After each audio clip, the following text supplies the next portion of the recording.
지구상에서 가장 무시무시한 사냥꾼은 누구였을까요? 백상아리, 범고래, 아닙니다. 상상을 초월하는 괴력을 지닌 존재가 있었죠. 티라노사우루스보다 4배나 강한 턱을 가진 해양 괴물.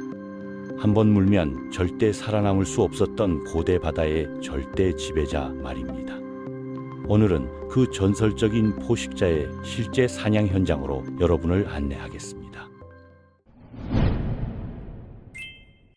수억 년 전 바다는 지금과는 차원이 다른 전쟁터였습니다. 물속 곳곳에서 생존을 건 치열한 싸움이 벌어졌고 그 정점에 군림했던 생명체가 있었죠. 고생물학계에서는 이 녀석을 플리오사우루스 펑키라 부르지만 더 널리 알려진 이름은 따로 있습니다. 바로 포식자 X죠. 이 별명이 얼마나 잘 어울리는지 지금부터 그 이유를 말씀드리겠습니다. 몸 길이는 15m를 훌쩍 넘었고 무게로 따지면 대형 코끼리 10마리를 합쳐놓은 것보다 무거웠습니다. 머리 크기만 해도 소형 승용차 한 대와 맞먹었죠. 하지만 단순히 덩치가 컸던 게 아니에요. 이 생물의 진짜 무서운 점은 따로 있었으니까요. 유선형 몸체는 물의 저항을 거의 받지 않았고 4개의 거대한 지느러미는 상상 이상의 기동력을 만들어냈습니다. 무엇보다 다른 플래시오로우스들과는 확연히 다른 목 구조를 가졌는데 짧고 굵은 목은 강력한 파괴력을 극대화시키기 위한 완벽한 설계였던 거죠. 수면 가까운 곳은 모든 해양 생물들에게 위험지대였습니다. 사방에서 공격당할 수 있는 환경이었거든요. 깊은 곳과는 달리 은신처도 마땅치 않았고 혼자 먹이를 찾다가는 언제든 목숨을 잃을 수 있었습니다. 위에서는 익룡들이 날카로운 눈으로 수면을 훑고 있었고 아래쪽 어둠 속에서는 언제 거대한 턱이 튀어나올지 알 수 없는 상황이었죠. 놀라운 건 이런 극한 환경 속에서도 살아남기 위해 필사적으로 움직이는 생명체들이 있었다는 사실입니다. 생존 본능은 두려움보다 강했으니까요. 당시 바다에는 여러 무시무시한 생물들이 각자의 구역을 지배하고 있었습니다. 크로노사우루스, 리드시클루스, 펠로네우스테스 같은 대형 해양 파충류들도 나름의 위력을 자랑했었죠. 그렇지만 순수 파워만 놓고 보면 포식자 X를 따라올 존재는 없었습니다. 다른 포식자들이 왕이었다면 이 녀석은 황제였던 셈이죠. 깊은 바닷속, 빛이 닿지 않는 그곳은 진정한 강자들만의 세계였습니다. 포식자 X는 이 어둠 속에서 자신의 모든 능력을 제한 없이 펼칠 수 있었어요. 수면 근처에서는 여러 제약이 따랐지만 충분한 수심이 확보되면 그 누구도 감히 도전할 수 없는 압도적인 힘을 발휘했습니다. 마치 자신만의 왕국을 다스리는 절대 군주처럼 말이죠. 완벽한 어둠을 배경으로 거대한 몸집을 숨긴 채 조용히 접근하다가 순간적으로 폭발적인 속도로 먹이를 향해 돌격하는 모습을 상상해 보세요. 그 파괴력은 말로 표현하기 어려울 정도였을 겁니다. 거대한 입이 벌어지면서 드러나는 수십 개의 날카로운 이빨들, 그리고 그 안으로 빨려 들어가는 엄청난 양의 물까지 모든 것이 완벽한 살상 무기였던 거죠. 포식자 X의 이빨 하나하나는 성인 남성의 주먹보다 컸습니다. 바나나처럼 휘어진 형태의 끝부분은 면도날을 능가하는 날카로움을 자랑했죠. 이런 이빨들이 턱 안에 빼곡하게 배치되어 있었으니 한 번 물리는 순간 탈출은 불가능했습니다. 하지만 아무리 최강의 포식자라 해도 모든 순간에 방심할 수는 없었어요. 플래시오사우루스 같은 거대 해양 파충류들은 부상을 입고 정신을 잃은 상태에서도 여전히 위험했거든요. 이들의 턱과 이빨은 마지막 순간까지 치명적인 무기가 될 수 있었고 베테랑인 포식자 X조차 이런 상대를 상대할 때는 극도의 주의를 기울여야 했습니다. 한순간의 실수가 자신에게 심각한 상처를 입힐 수 있었으니까요. 플래시오사우루스들은 긴 목을 공격 수단으로 활용할 수 있었습니다. 의식을 잃었다 깨어나는 순간 목을 급격히 휘둘러 반격을 시도할 수 있었거든요. 만약 포식자 X의 눈이나 아가미 같은 약점을 노린 공격이 성공한다면 치명타가 될 수 있었죠. 그래서 먹이를 사냥할 때는 항상 전략적인 접근이 필요했습니다. 강력한 첫 공격으로 먹이를 무력화시킨 뒤 안전한 거리를 유지하면서 먹이가 완전히 힘을 잃을 때까지 기다리는 방식을 선택했던 거예요. 큰 부상을 입은 해양 생물들이 마지막으로 찾아가는 곳은 얕은 물가였습니다. 이곳은 응급실 같은 역할을 했죠. 새끼들을 키우는 보육 공간이기도 했지만 동시에 상처 입은 성체들이 회복을 위해 몸을 숨기는 은신처였습니다. 얕은 물은 대형 포식자들이 접근하기 힘든 환경이었거든요. 포식자 X 같은 거대한 생물은 수심이 낮은 곳에서 제대로 움직일 수 없었어요. 배가 바닥에 닿을 위험이 있었고 기동력도 현저히 떨어졌습니다. 그렇지만 이곳에서의 삶도 결코 쉽지만은 않았습니다. 먹이가 부족했고 다른 종류의 위험들이 도사리고 있었으니까요. 얕은 물가에는 육지에서 내려온 소형 포식자들도 있었고 독을 가진 위험한 생물들도 많았거든요. 그럼에도 많은 해양 생물들은 부상을 당하면 본능적으로 얕은 물을 찾았습니다. 이는 수백만 년의 진화 과정에서 몸에 각인된 생존 본능이었죠. 깊은 바다의 위협보다는 얕은 물의 불편함이 생존 가능성을 높여주었기 때문입니다. 포식자 X도 먹이들의 이런 습성을 잘 파악하고 있었습니다. 그래서 때로는 얕은 물가 근처에서 대기하며 매복 사냥을 펼치기도 했죠. 상처 입은 먹이가 안전하다고 착각하며 얕은 물로 도피해 올 때 갑자기 나타나서 최후의 일격을 날리는 전략이었습니다. 포식자 X의 턱 힘에 대해서는 정말 할 이야기가 많습니다. 현대 과학자들이 연구한 결과에 따르면 이 고대 바다 괴물이 물어뜯는 힘은 상상을 뛰어넘는 수준이었다고 해요. 지구상에서 가장 강력한 턱을 가졌다고 알려진 티라노사우루스 렉스보다도 무려 4배나 더 강했다는 연구 결과가 발표됐거든요. 이게 얼마나 대단한 힘인지 감이 안 오실 텐데 쉽게 말하자면 자동차를 단번에 짓눌러 버릴 수 있을 정도의 압력이었다고 보시면 됩니다. 구체적으로 수치화하면 포식자 X가 물어뜯는 힘은 제곱센티미터당 약 1550kg의 압력을 가할 수 있었다고 추정돼요. 이는 현재 지구상에서 가장 강력한 턱을 자랑하는 바다 악어보다도 16배 이상 강한 수준이었습니다.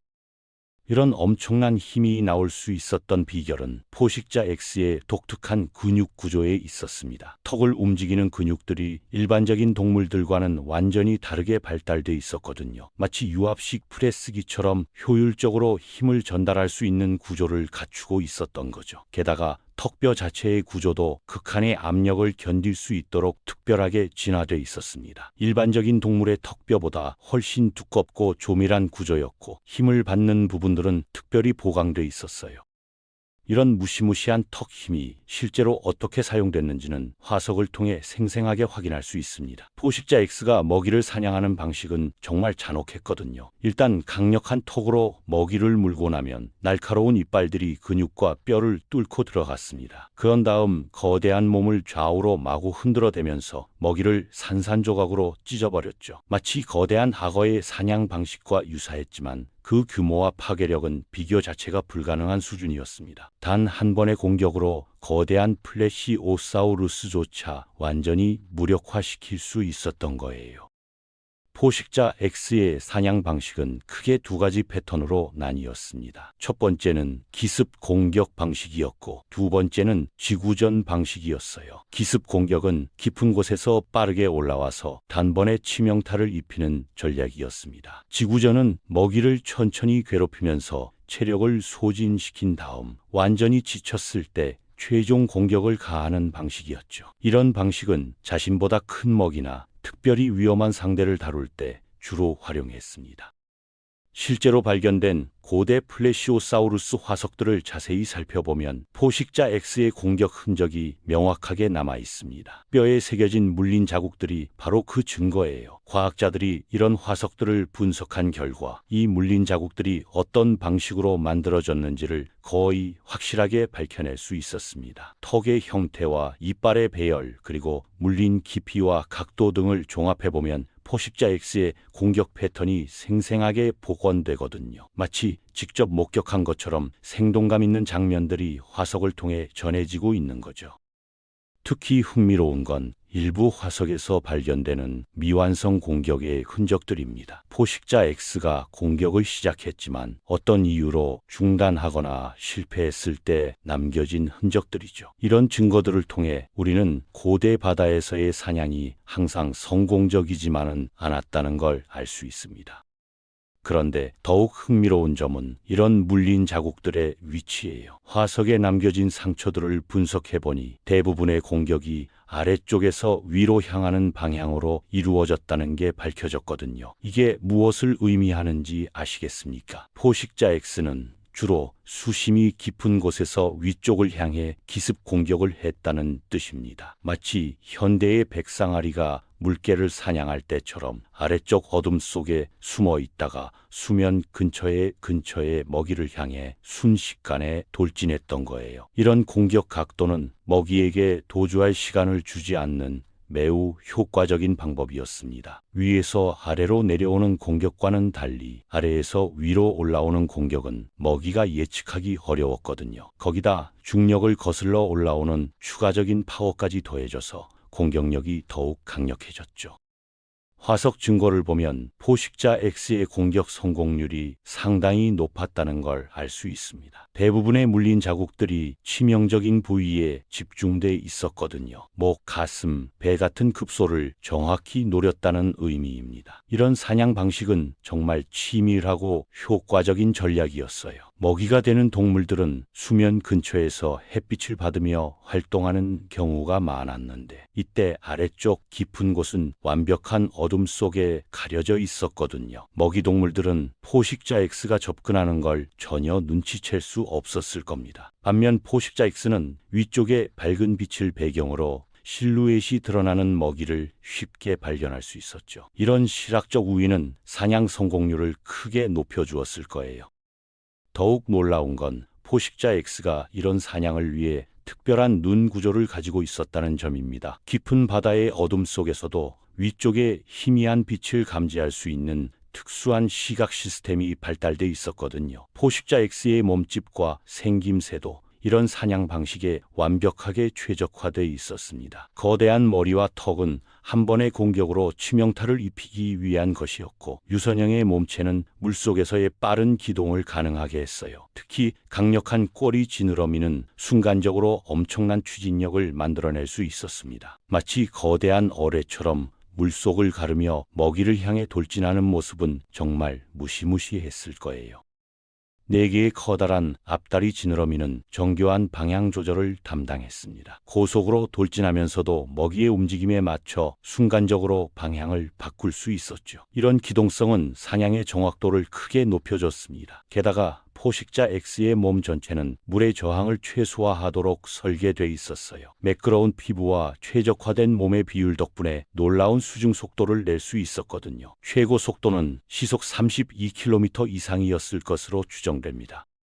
하지만 이런 강력한 포식자도 항상 성공적인 사냥을 할 수 있었던 건 아닙니다. 때로는 먹이가 되려던 동물들이 마지막 순간에 아슬아슬하게 도망치는 경우도 있었죠. 특히 플래시오루스 같은 대형 해양 파충류들은 나름대로의 방어 능력을 갖추고 있었거든요. 긴 목을 이용해서 주변을 경계할 수 있었고 위험을 감지하면 꽤 빠른 속도로 도주할 수도 있었습니다. 일부 플래시오사우루스들은 무리를 지어 생활하면서 서로를 보호하기도 했어요. 한 마리가 위험을 감지하면 나머지 동료들에게 경고 신호를 보내는 시스템을 갖추고 있었거든요. 이런 집단 방어 전략은 포식자 X에게도 상당한 위협이 됐습니다. 또한 일부 먹이 동물들은 포식자 X의 사냥 패턴을 학습해서 대응 전략을 개발하기도 했습니다. 예를 들어 수면 근처에서 활동할 때는 항상 아래쪽을 주시하면서 경계를 늦추지 않는 방식이었죠. 그래서 포식자 X와 먹이 동물들 사이에는 끊임없는 진화 경쟁이 벌어졌던 거예요. 포식자가 더 강해지고 영리해지면 먹이 동물들도 더 나은 생존 기술을 개발해야 했거든요. 이런 치열한 생존 경쟁은 고대 바다 생태계 전체를 더욱 복잡하고 다양하게 만들었습니다. 포식자가 강해지면 먹이 동물들도 더 나은 방어 수단을 개발해야 했고, 먹이 동물들이 영리해지면 포식자들도 더 효과적인 사냥 기술을 익혀야 했거든요. 이런 과정이 수백만 년에 걸쳐 반복되면서 지구상에는 정말 다양하고 놀라운 생명체들이 등장할 수 있었던 겁니다. 각각의 생물들이 자신만의 독특한 생존 전략을 개발했고 그 결과 지구 생태계는 점점 더 풍부해질 수 있었어요. 포식자 X 역시 이런 진화 경쟁의 산물이었습니다. 처음에는 다른 포식자들과 크게 다르지 않았겠지만 수백만 년의 진화를 거치면서 점점 더 완벽한 사냥 기계로 발전해 간 거죠. 포식자 X가 살던 시대의 바다는 지금과는 완전히 다른 모습이었습니다. 수온도 훨씬 따뜻했고 바다의 깊이와 모양도 달랐어요. 산소 농도나 염분 농도 같은 화학적 조건들도 현재와는 많이 달랐습니다. 이런 환경에서는 현재로서는 상상하기 어려운 거대한 생명체들이 살 수 있었거든요. 충분한 먹이와 적절한 생활 공간이 있었기에 포식자 X 같은 초대형 포식자들이 번영할 수 있었던 거예요. 당시 바다에는 지금보다 훨씬 많은 양의 플랑크톤과 작은 물고기들이 살고 있었습니다. 이들을 먹고 사는 중간 크기의 해양 생물들도 풍부했고 그래서 포식자 X 같은 최상위 포식자들도 충분한 먹이를 확보할 수 있었던 거죠. 게다가 당시의 바다는 지금보다 훨씬 넓고 깊었습니다. 거대한 생물들이 자유롭게 이동할 수 있는 충분한 공간이 있었거든요. 현재의 바다처럼 인간의 활동이나 환경 오염에 의한 제약도 없었고요. 기후도 지금보다 훨씬 안정적이었습니다. 급격한 기후 변화나 자연재해가 적었기에 생물들이 안정적으로 진화할 수 있는 환경이 조성돼 있었죠. 이런 조건들이 모두 합쳐져서 포식자 X 같은 놀라운 생물이 등장할 수 있었던 겁니다. 그런데 이런 황금시대도 영원하지는 않았습니다. 지구의 환경은 계속해서 변화했고 어느 순간부터는 포식자 X 같은 거대한 해양 포식자들이 살아가기 어려운 조건들이 만들어지기 시작했거든요. 기후변화, 해수면 변동, 먹이사슬의 변화 등 다양한 요인들이 복합적으로 작용하면서 이들의 생존을 위협했습니다. 결국 포식자 X를 비롯한 많은 고대 해양 생물들은 지구 역사 속으로 사라져버렸어요. 가장 치명적이었던 건 먹이사슬의 붕괴였습니다. 작은 해양 생물들이 먼저 사라지기 시작했고 그 영향이 점차 상위 포식자들에게까지 전해진 거예요. 포식자 X 같은 거대한 포식자들은 엄청난 양의 먹이가 필요했기에 이런 변화에 특히 취약했거든요. 또한 바다의 화학적 조성 변화도 큰 영향을 미쳤습니다. 산소 농도가 변하고 수온이 급격히 떨어지면서 포식자 X의 거대한 몸을 유지하기 어려운 환경이 된 거죠. 하지만 이들이 남긴 흔적들은 여전히 우리에게 많은 걸 알려주고 있습니다. 화석으로 남겨진 뼈와 이빨, 그리고 다른 동물들에게 남긴 상처들을 통해서 우리는 고대 바다의 모습을 생생하게 복원할 수 있거든요. 게다가 이런 연구들은 현재 바다 생태계를 이해하는 데도 큰 도움이 됩니다. 과거와 현재를 비교해 보면서 생명체들이 어떻게 진화해 왔는지, 그리고 앞으로는 어떤 방향으로 변화할 것인지를 예측할 수 있으니까요. 포식자 X의 화석을 연구하는 과정에서 과학자들은 많은 새로운 발견을 했습니다. 예를 들어 이들의 뼈 구조를 분석해보니 현재의 고래들과 비슷한 생리학적 특성들을 가지고 있었다는 사실을 알게 됐거든요. 이는 거대한 해양 포식자들이 진화하는 과정에서 공통적으로 나타나는 특징들이 있다는 걸 의미합니다. 환경이 비슷하면 전혀 다른 계통의 생물들도 비슷한 방향으로 진화한다는 수렴 진화의 좋은 사례인 거죠.